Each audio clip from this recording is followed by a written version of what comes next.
Well, a new opinion poll suggests a large majority of Australians believe there is no justification for Israel stopping aid reaching Gaza. Michelle Higelin is the Executive Director of ActionAid and joins us now from Sydney. Good morning, Michelle.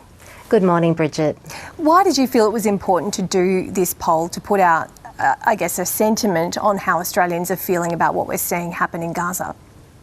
Because right now, Gaza is on the brink of famine. Israel has denied aid from being distributed in Gaza for the last 11 weeks.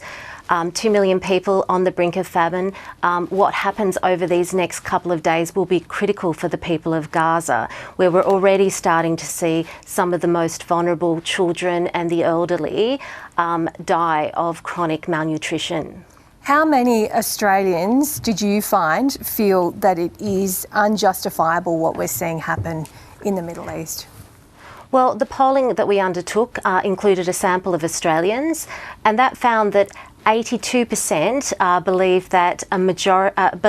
that it is unjustifiable for Israel to be denying aid to the people of Gaza, and the majority want to see the Australian government take action to ensure aid flows to people in Gaza.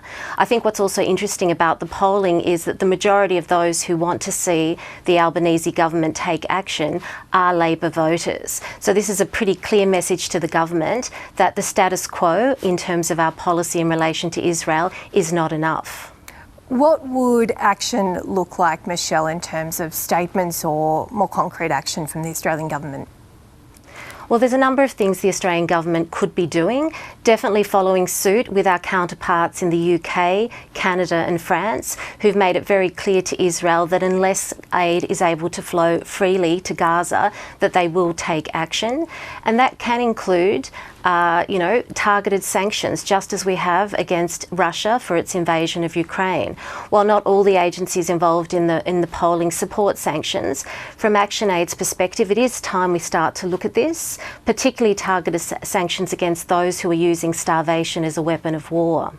So that would be quite a divergence on policy from the Australian government, but you certainly think it is time to look at sanctions. Are there other aid groups that disagree, as you sort of pointed to there? Which other aid groups have a different view?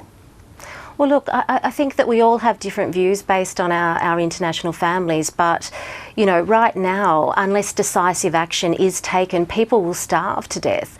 It is a dire situation where you have 90% of the population living in displaced camps with no access to food, no access to water, poor sanitation. Something needs to be done. Even our own staff who I spoke with over the last week, some of them haven't eaten for the last 3 days because there's just no food available in Gaza. Gosh, that's so shocking, isn't it, while they're trying to deliver much needed aid to people in need. What did you hear from people on the ground? You were just in Jordan. What's the sense from aid workers there in the Middle East who are on the front line?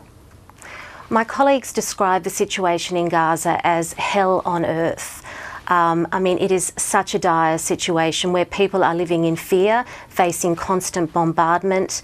They are now facing hunger and starvation because there is no food available. And honestly, they feel like the world has forgotten about the people of Gaza. So definitely from ActionAid's perspective, right now, we need to be taking urgent action to make sure there is no more loss of life. The UN's already put out an alert that over the next week, 14,000 babies are at risk of death if they don't receive aid.